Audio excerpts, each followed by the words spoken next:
좋은 여건들, 그다음에 또 좋던 나쁘던 어쨌든 청와대가 개방되면서 이 일대들 관광객분들이 굉장히 많이 계시게 됐어요. 그래서 여러 가지 운이 따르고 그래서 이제 소문이 많이 나기 시작한 것 같아요. 그래서 정말 많은 분들이 전시를 찾아주고 계셔서 이런 장면들이 이제 제법 자주 일어나고 있습니다. 그래서 이걸 보면서 또 관객분들이 많이 계신 상황이 이 작은 방주라는 제가 만든 전시의 어떤 컨셉과도 또 맞는 부분이 있어요. 그래서 마치 방주를 타려고 기다리시는 분 같아 보이기도 하고 미래에 대한 이제 알 수 없는 미래에 대한 막연한 기대를 갖고 막 보시는 것 같기도 하고 그런 장면들이 너무 좋아서 저도 굉장히 자주 와서 관객분들이랑 섞여서 같이 관객이 되고 있습니다. 그래서 이걸 만들기 이제 시작하기 전에 제가 조금 어떻게 하다가 이 자리에 앉게 됐는지를 저희 가족 역사부터 조금 시작해가지고 말씀드리려고요. 이게 우리나라에서 최초로 만들어진 자동차가 발음을 조심해서 시발 자동차라는 게 있습니다. 그래서 이 회사가 1955년 물론 이제 자동차 정비업을 먼저 시작하셔가지고 실제 자동차 만드는 것까지 해서 자동차가 생산됐던 기관이 밑에 써 있고요. 이 세 분이 저희 이제 할아버님의 형제분들이신데 여기에서 서 계신 분 중에 오른쪽에 계신 분이 저희 할아버지세요. 그래서 처음 우리나라에서 자동차를 생산해서 거의 3,000대 이상 최초의 국산차로 이제 사업을 하셨던 분의 제가 손자입니다. 그래서 그때 막 이렇게 서울시를 꽉 메울 정도로 할아버님 사업이 번창하셨었고요. 그러다가 이제 이 사진을 보면 어떤 여성분이 굉장히 멋진 차에 다리를 턱 얹고 계신데 이분이 충청도에 계시다가 하늘에 비행기가 날아가는 거를 1920년대쯤에 보시고 나는 비행기 조종사가 돼야겠다 그러고 상경을 하신 분인데요. 근데 얼마나 힘들었겠습니까? 당시 지금도 파일럿 되는 게 어려운데 그래서 그럼 자동차부터 해야겠구나 하시다가 저희 할아버님이랑 만나셨습니다. 그래서 이분이 저희 할머니십니다. 그래서 굉장히 그런 진취적이시고 창의적인 저희 아버님 어머님도 그렇지만 모든 분들이 좀 창의적인 생각을 갖고 있는데 특히 할머님은 송편에 번데기도 넣으시고 그래서 온 가족이 이제 송편을 불었다가 으악 하면서 뱉고 그런 일들이 있을 정도로 굉장히 여러 가지 재밌는 것들을 많이 하셨어요. 저 아기 때 이제 같이 계시면서.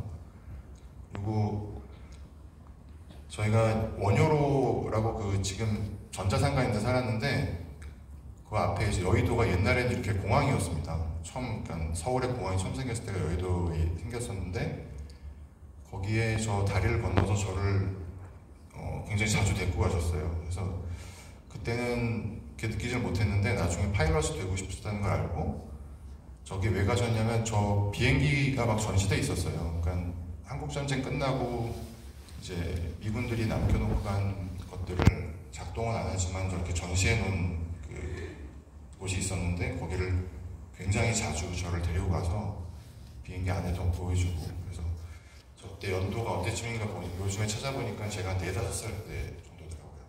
그러니까 아기 때부터 뭔가 저런 메카닉이나 좀 이런 생각을 갖게 되고 취미가 생긴 게 좀 할머님의 영향이 많지 않았을까라는 생각을 요즘 많이 하고 있습니다. 이런 당시로서는 보기 드문 이런 굉장한 것들 굉장히 자주 보면서 어린 아기 때부터 이제 자란 특징이 있는 것 같고요. 그리고 그 여의도에 대한 거를 이제 그 광장에 대한 역사를 좀 찾아보다 보니까 공항이었다가 이제 박정희 정권 때 그 좀 정치 선전을 많이 하는 그런 굉장히 넓은 그 광장, 그러니까 뭐 예를 들면 천안문 광장 그런 퍼레이드나 이런 거를 하는데 많이 쓰는 곳이었더라고요. 그래서 이게 꼭 지금은 뭐 보면 북한 같지만 어쨌든 이게 제가 한 7, 7, 8살 때쯤에 우리나라에 지금 벌어졌던 많은 행사들의 모습입니다. 이런 군사 퍼레이드도 굉장히 많았고, 그리고 항상 이게 예비군이 이런 심각한 훈련들을 하고 있었고요. 퍼레이드에서 막 이거 왜 들고 뛰는지 잘 모르겠지만 이제 그리고 또 거기에 막 70만 명 이렇게 모아가지고 북한에서 이제 땅굴에 대한 규탄대회를 약간 이제 지금 느껴보면은 자발적으로 오신 분도 있겠지만 뭐 반강제적으로 오신 분들도 꽤 계셨을 것 같고 그냥 가야 되겠다고 데리고 오셔서 이렇게 많은 사람들이 어쨌든 거기 모여서 막 인형 만들어서 김일성 이성 막 불태우고 이제 이런 행사들도 있었고 또 옛날엔 택시 발대식, 뭐 콜택시 발대식 이런 거를 이렇게 줄 맞춰가지고 쫙 정렬해서 했었더라고요. 지금은 보기 굉장히 드문 광경들인데 이렇게 어떤 이런 느낌들이 제가 이제 어렸을 때 겪었던 것들이고 그리고 과거에 이제 고등학생들도 저 때만 해도 이제 교련 수업이라고 그래가지고 교련 선생님이 이제 고등학교 때 수업 시간에 총검술도 가르쳐 주시고 막 줄 서서 이렇게 구령 붙여가지고 그런 군대식 교육들을 많이 했었습니다. 그래서 이제 없어졌다고 생각했는데 또 요즘 다시 이런 하겠다 이제 이런 얘기들도 있고 그리고 제가 방금 보여드렸던 그 시절쯤에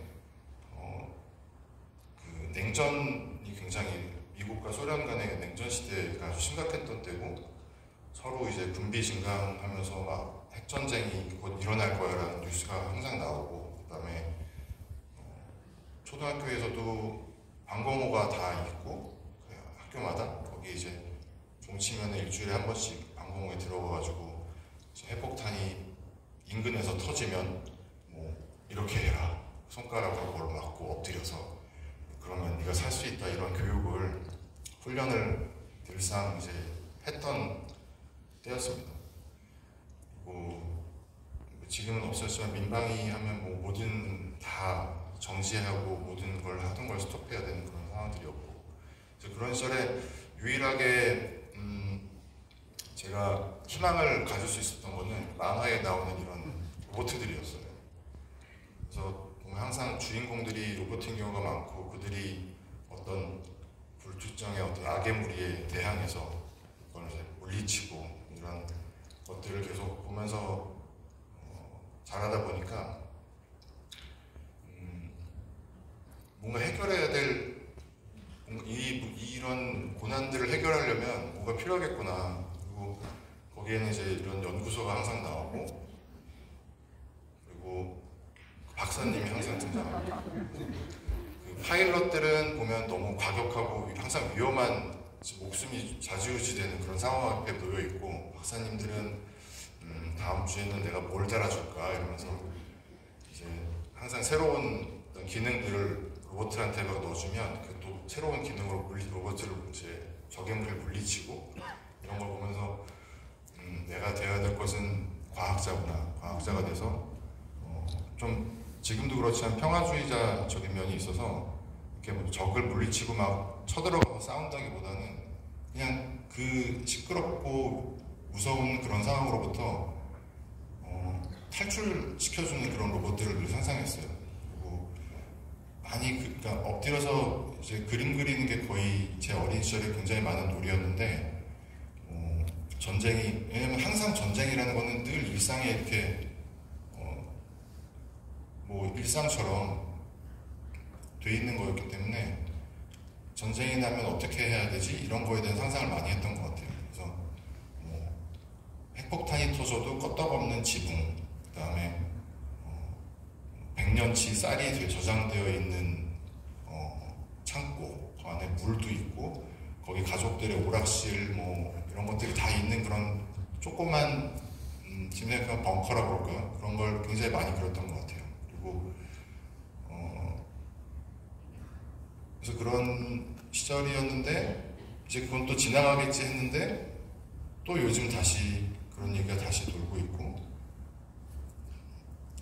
그리고 그렇게 뭐 그때보다 훨씬 정말 많은 게 나아졌다고 생각하는데 또 다른 욕망들에 의해서 이제 그 스티커 같은 사실 저도 만져본 적이 있지만 하도 굉장한 느낌이 듭니다. 그 빵을 뜯어서 그 스티커가 나올 때 다 구경은 옆에서 누군가는 아마 이 취미를 갖고 계셨을 거예요. 근데 거기 이게 뭐지? 왜 사람들이 이렇게 하고 있는 거지? 그래서 부모님들이 학교에서 애들이 그걸 너무 원하니까 그냥 뭔지도 모르고 거기에 줄 서셔가지고 새벽마다 막 구하려고 노력하시고, 이거는 새로운 소주가 나왔다고 그래서 막 천몇 명이 모여가지고 아침에 줄 서가지고 그걸 받고, 사실 마셔봤는데 굉장하진 않았어요.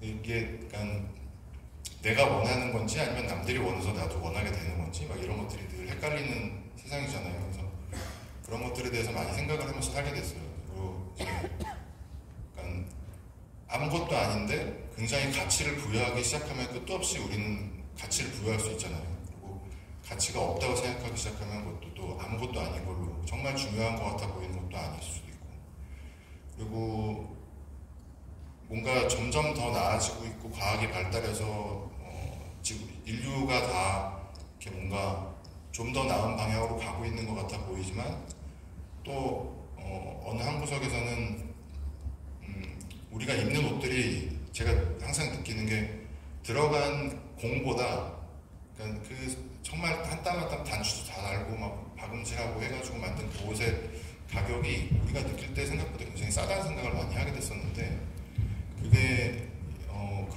그 사업을 바치고 있는 또 우리와 동시대에 살고 있는 곳들이 있더라고요. 그래서 이건 방글라데시에 그 정말 의류만 만드는 사람들이 가득 도시에 있는 공간인데 굉장히 적은 정말 이제 굶지 않을 정도의 임금을 받으면서 하다 보니까 그 주변에 뭐 우리는 지금 뭐 환경도 생각하고 뭐 쓰레기도 어떻게 해야지, 근데 그런 거는 생각하실 겨를이 없는 거예요. 동시대에 살면서도.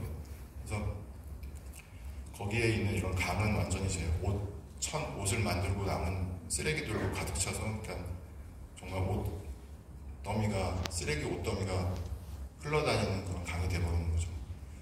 그리고 이건 또 우리는 이제 뭔가 철판을 두드려서 만들 때 기계를 쓰는 게 일단 다 기본적으로 그렇다고 생각하지만 인도의 어느 구석에서는 인도는 여전히 이제 저희 할아버님께서 50년, 60년 전에 자동차 만드실 때 썼던 방법을 지금도 여전히 활용하고 있고, 그리고 우리는 자동차 라이트가 깨지거나 금이 가거나 구멍이 나면 당연히 새 걸로 카센터에 가면 뭐 새 거로 교체하시면 얼마고요 이렇게 하면 그냥 우리는 당연히 받아들이는데, 인도에서는 저렇게 작은 구멍이 하나 나면은 그걸 저 아저씨가 하루 종일 안 치워가지고 제법 잘생긴 미남 아저씨인데 거기에서 저거를 똑같은 플라스틱을 구해서 거기다 붙이고 열심히 갈아가지고 하루 종일 한 반나절은 하는 것 같았어요. 제가 이런 영상을 되게 좋아하는 편인데 이렇게 새 것같이 만드는 거예요.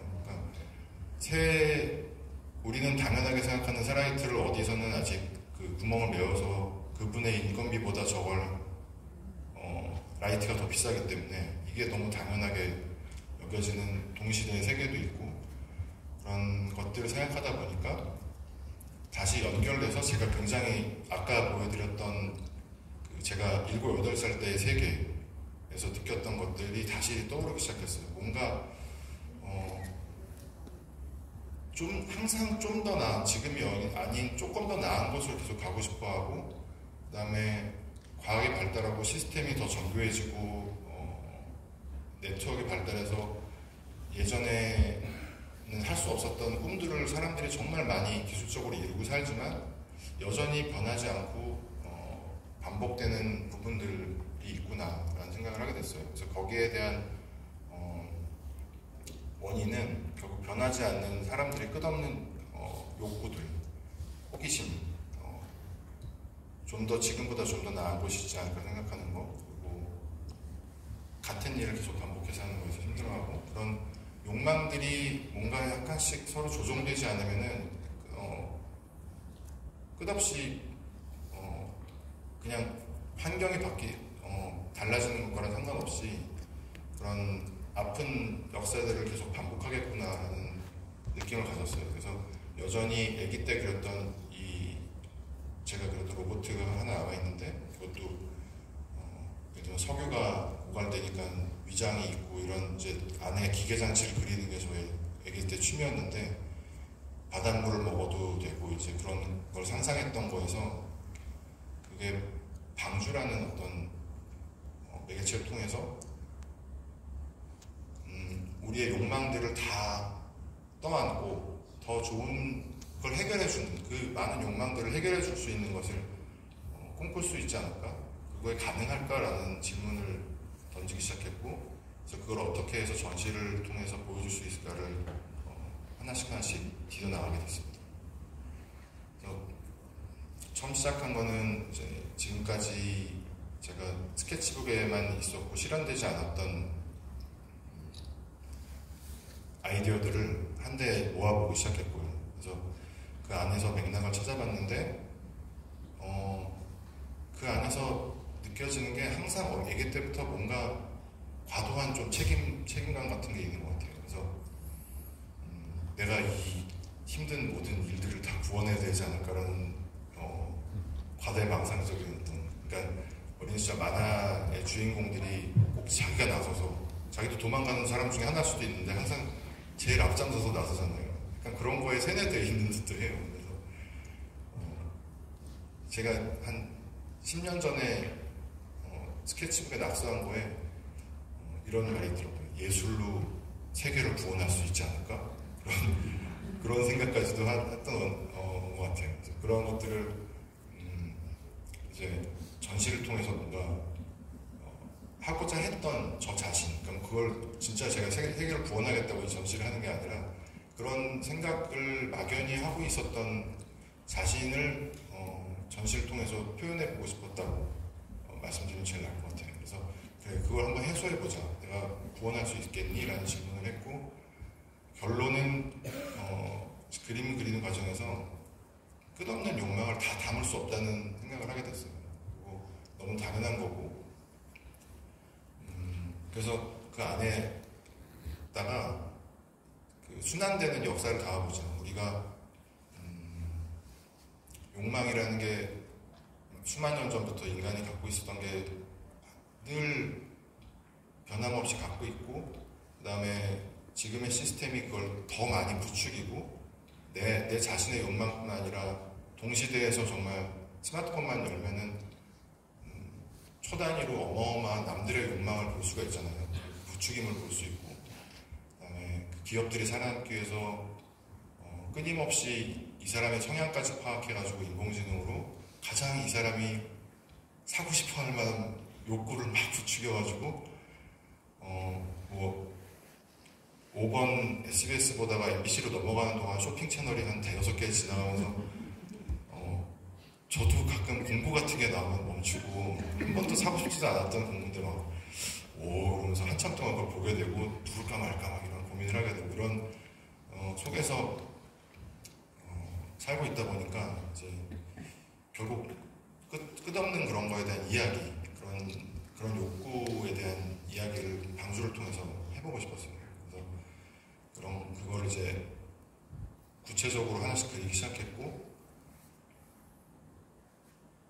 그래서 조금씩 더 다양한 종류의 스케치를 하게 됐고, 거기에 이제 등대를 얻게 됐어요. 등대는 원래 한 지점에 고정되어 있는 거잖아요. 어떤 기준이 되는, 거기에 암초가 있다든지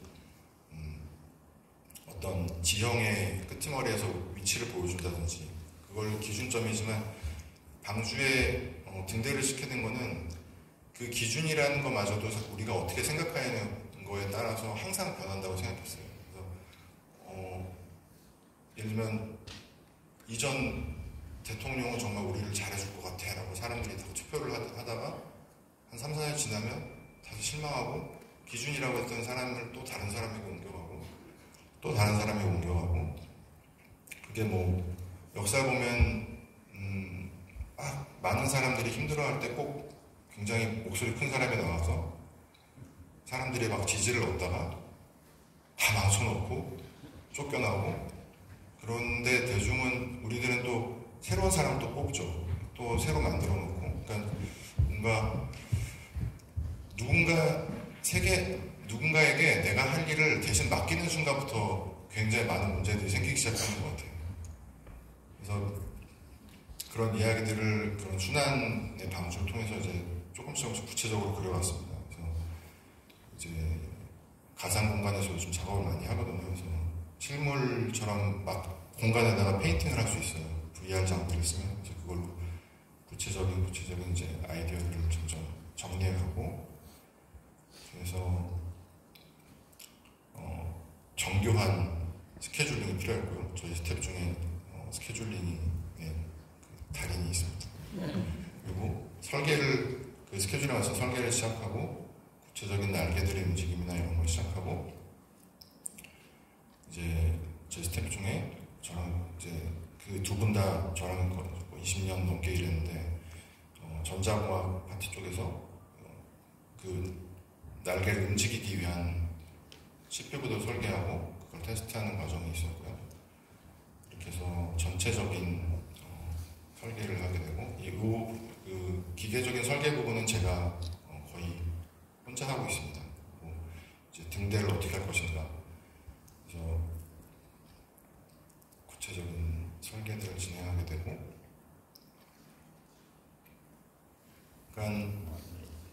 잠깐 다시 보여드리면 느낌으로 그림을 그리는데 제가 제 작품의 단점은 그게 구체화돼서 또 작동도 해야 되기 때문에 이렇게 막 슥슥슥 페인팅에 남을 수 있는 어떤 느낌을 이제 이렇게 할 수밖에 없는 단점이 있습니다. 그러니까 정말 몇 미리 단위로 설계해야지만 결국 실물이 되고 그것이 문제없이 움직이기 때문에 그 과정들이 굉장히 긴 거고 그다음에 이게 처음 설계된 대로 잘 움직여질까를 이제 테스트를 한참 하게 되고요. 그다음에 그 모터들이 제대로 작동하게 하기 위해서 굉장히 오랜 시간에 또 세팅이 필요합니다. 프로그램도 해야 되고. 그래서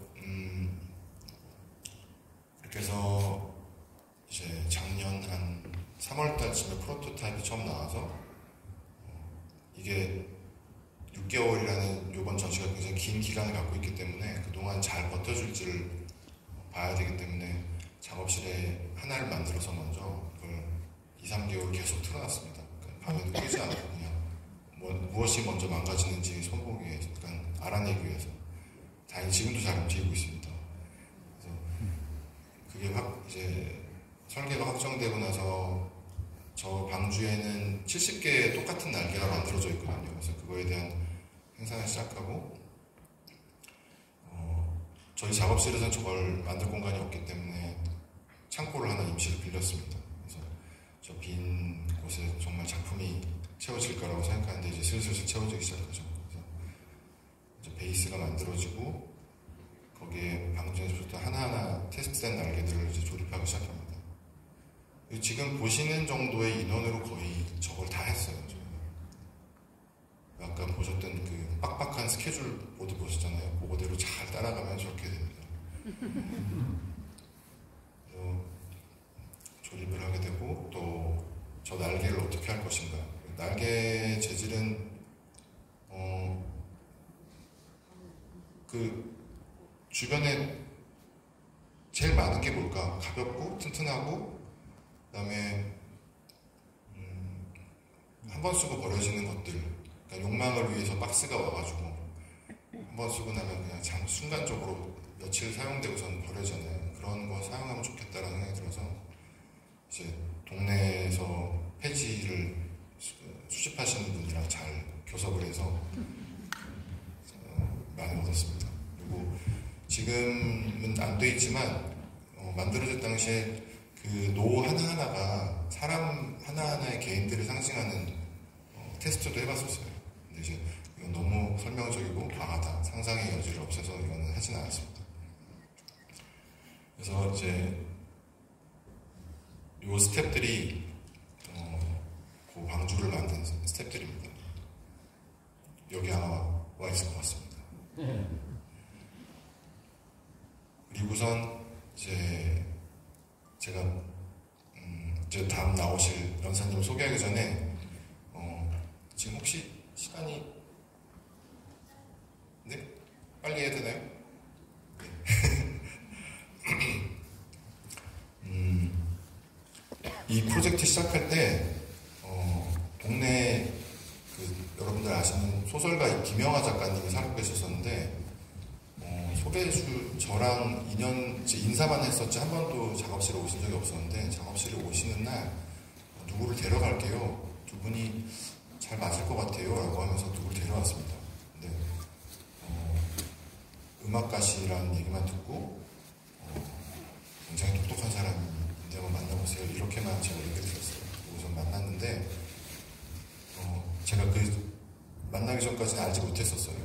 근데 만나 뵙게 되고 음악을 들어보니까 거기서 가장 마음에 들었던 거, 이분이랑 같이 일하고 싶다라는 느낌이 확 들었던 거는 그분의 앨범 중에 이 제목을 갖고 있는 앨범이 있어요. 음악이 있어요. 노래가 있는데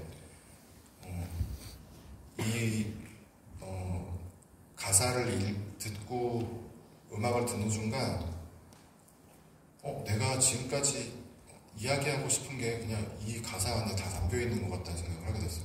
그러니까 시들어가는 거에 대해서 다들 거부하잖아요. 그러니까 시들어간다는 거를 받아들이고 우리가 그냥 너무 큰 욕심 안 내고 좀 적당히 서로서로 잘 이해하면서 화합하면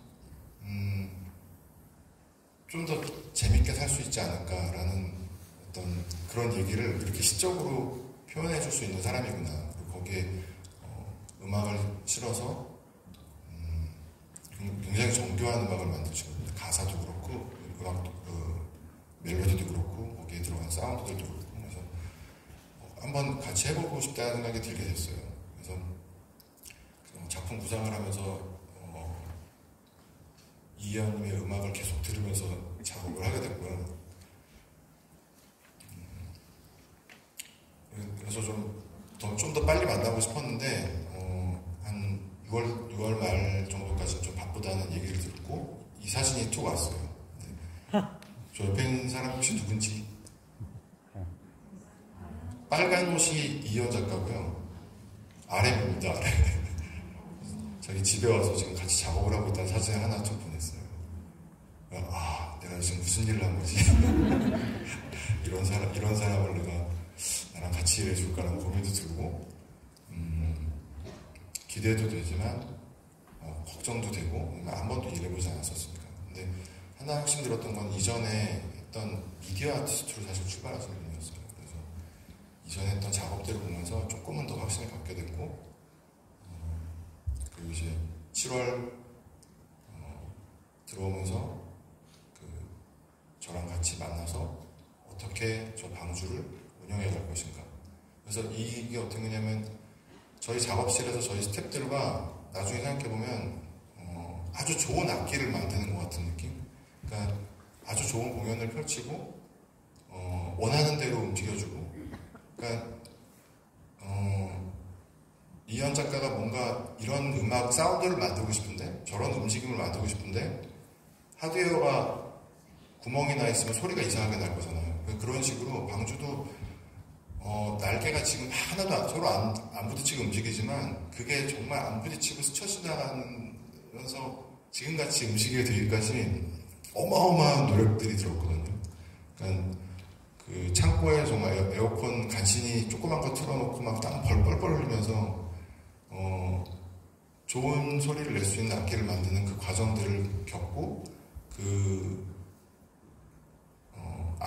우리가 완성한 악기를 이제 이현 작가랑 공유할 수 있게 된 것 같아요. 그래서 그걸 아주 좋은 소리를 낼 수 있는 어떤 프로그램을 만들었고, 이제 그 부분에 대한 자세한 얘기는 이제 조금 이따가 직접 나와서 본인의 입장에서 이제 저희 입장을 말씀드린 거였고 얘기를 여러분께 드리겠습니다. 그러면 저는 여기까지 하고 이현 작가님을 소개해드리도록 하겠습니다.